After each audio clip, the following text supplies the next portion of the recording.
Unha 28 minutos, continuamos en Más de Uno Ourense, en Onda Cero, saudando agora a tenente alcalde do Concello de Vilamartín de Valdeorras e recentemente elexida deputada provincial pola Bisbarra Valdeorresa, Xerezade Núñez. Bos días. Hola, bo día. Sí, bo Xa día. tivo ocasión xa de tomar contacto coas súas responsabilidades na Deputación como deputada socialista. En que asuntos lle gustaría traballar nese foro? Bueno, pois, ante todo, gracias por facerme esta entrevista, que é a primeira como diputada. Bueno, dende logo, que aspectos me gustaría traballar? Pois a verdad que recentemente, como vimos de vivir esta vaga de incendios tan catastrófica, o resultado deso creo que é que hai moitas malas praxis en cuanto a política rural, e penso que hai moitísimo que traballar no tocante á relación das administracións supramunicipales cos propios concellos e tamén coa propia veciñanza, non? Entonces, aí pois temos un longo camiño para ir allanando o terreno para que a vida do rural e sobre todo o desenvolvemento das pequenas administracións sea moito máis sencillo, moito máis amable, non? Teño adiante precisamente unha, non sei se é a súa primeira iniciativa na Deputación, pedir transparencia total sobre os danos dos lumes na estación de Manzaneda. Denuncia que a Corporación Provincial carece de información clara sobre os efectos dos incendios no complexo turístico de Manzaneda e, ademais, hai unha crítica á histórica opacidade de Meixa e a ausencia dun plan estratégico para afrontar os danos. Sí, o sea, penso que non é ningún segredo que o que impera ahora mesmo en Meixa é unha opacidade galopante e que o Grupo Provincial Socialista de Ourense leva denunciando esta situación moito tempo e, lóxicamente, penso que o lóxico sería que esa opacidade comenzase a desaparecer, xa non por exixencia nosa, que tamén, sino un pouco por respeto á cidadanía, aos contribuintes e a toda a veciñanza xa non da provincia de Ourense, sino de Galicia, porque ao final esa estación de montaña de Manzaneda está sobrevivindo a base de achegas recurrentes das grandes administracións das que dependemos todos, como son a Diputación e a Xunta de Galicia. Entonces penso que non estamos pedindo ningún imposible, sino algo que debería ser sencillo de aclarar, pero bueno, as cousas funcionan así, entonces vamos a ver si con estas preguntas conseguimos polo menos recabar algún dato e esclarecer a situación. Imos ao Concello do que vostede é tenente de alcalde. Como viviu vostede personalmente a vaga de lumes? Vaya, menuda pregunta, porque realmente eso é unha utopía explicar a situación, non? Porque por unha parte eu son ante todo veciña e natural de Vilamartín e despois pois son unha das persoas responsables, no, do Concello. Entonces vivimos todo como un auténtico caos e de feito penso que todo o grupo de goberno e o Concello en general, todo o personal se quedou nese 16 de agosto todavía, porque temos moito que facer, estamos totalmente sobrepasados, as relacións cas diferentes administracións e organismos están sendo moi complexas. Entonces, por un lado temos a desgracia acontecida nesa vaga de lumes que, por suposto, nos superou a todos, tanto o Concello como a propia veciñanza, e o impacto sobre os núcleos de población foi devastador, sobre a nosa paisaxe natural, pois a verdad que é indescriptible, pero por outra parte temos a nivel administrativo pois que tamén está sendo bastante dura de sobrelevar, de solucionar, porque temos moitas cousas encima da mesa, moitas preocupacións e bueno, a verdad que non nos están dando nin moita vía de comunicación, nin moita solución para a urxencia que nos consideramos que temos, non? Entonces, bueno, son momentos moi difíciles, a verdad que sí. Ven entón problemas de comunicación e coordinación coas administración, porque escoitamos por un lado a Xunta de Galicia periódicamente a anunciarnos, pois van tantas persoas atendidas, van tantos paisanos e paisanas co problema xa solucionado, e por outro lado escoitamos dende a oposición que non é exactamente así.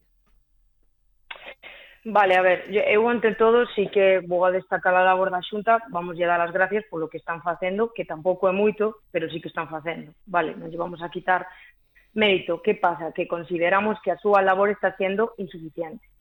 Está sendo insuficiente. Sí que actuaron rápido, polo menos a anunciar o tipo de axudas a nivel urbanístico, a personarse nas zonas pois máis castigadas polos lumes, non? Neste caso, o noso concello, a aldea de San Vicente, bueno, pero por outro lado estamos moi desatendidos por parte de medio rural, personáronse onte aquí no concello, é verdad que nos montaron unha oficina para axudar a población con todos estes trámites, pero nin estaban ben informados, nin os procesos eran claros, entonces iso fixo que xa o concello que está sobrecargado teña unha maior sobrecarga, porque hai que aclarar tanto os procesos que están facendo desde a Xunta de Galicia con esas oficinas móviles, como os propios procesos que temos que facer aquí desde o concello. Entonces, sí que é verdad que a Xunta estuvo aí, está aí, pero consideramos, dende logo, e non é unha creenza, é unha realidade, porque estamos vivindo que é insuficiente o que están facendo. Que habería que facer para fortalecer o papel dos concellos como administración máis cercana aos cidadáns?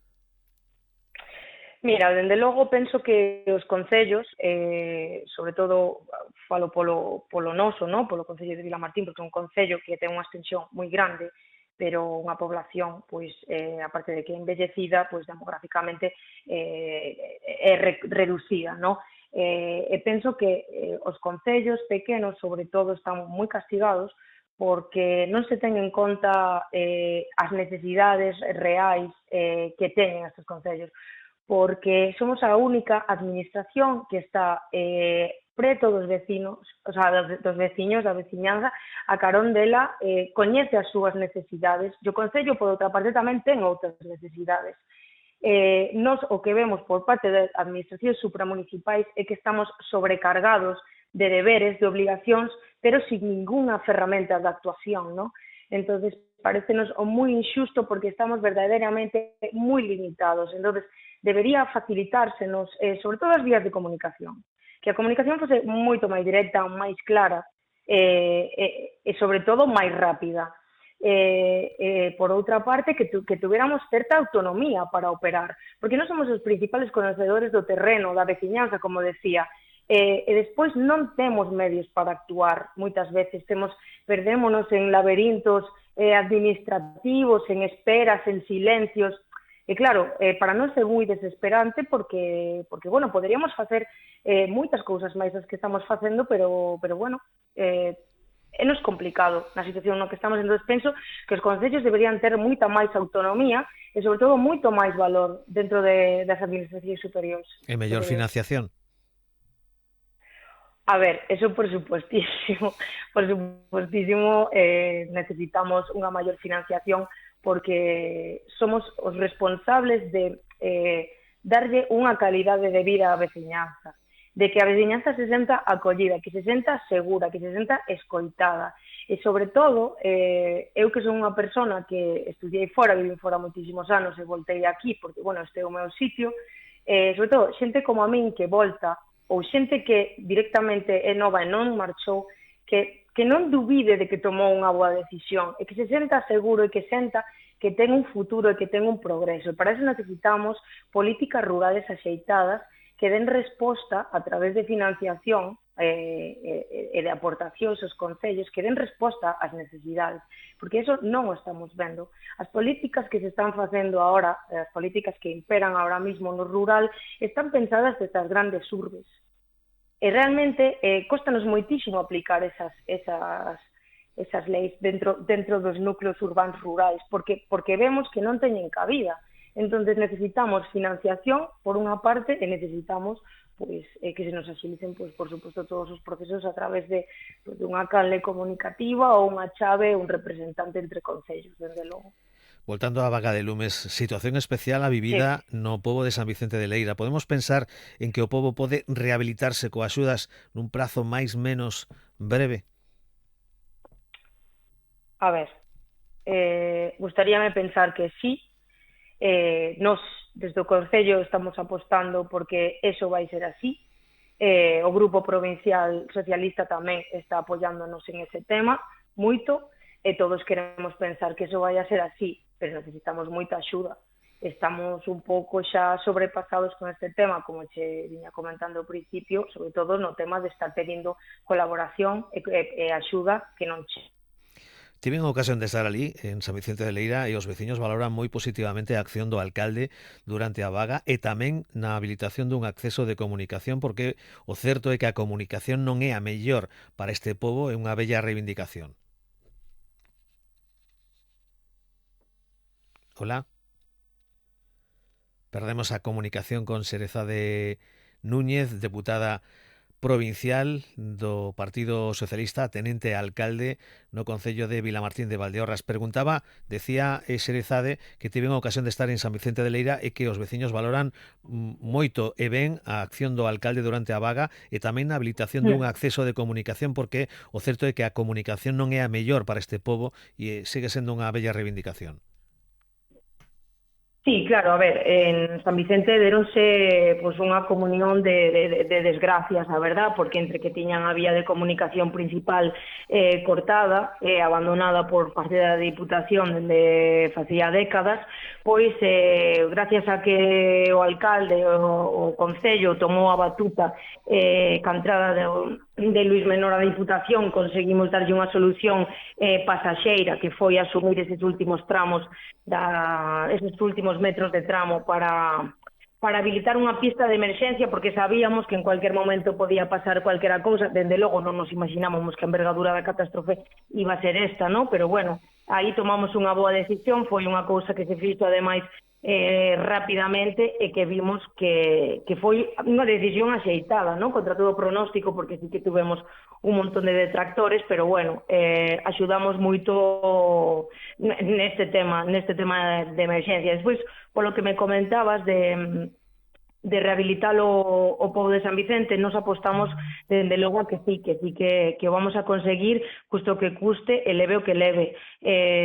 Teño dúbidas de que se vai a conseguir rapidamente, porque a envergadura do problema e da obra é moi grande, pero si as administracións nos botan unha man en isto, dende logo que nos vamos a apostar por todo e a facer o que faga falta.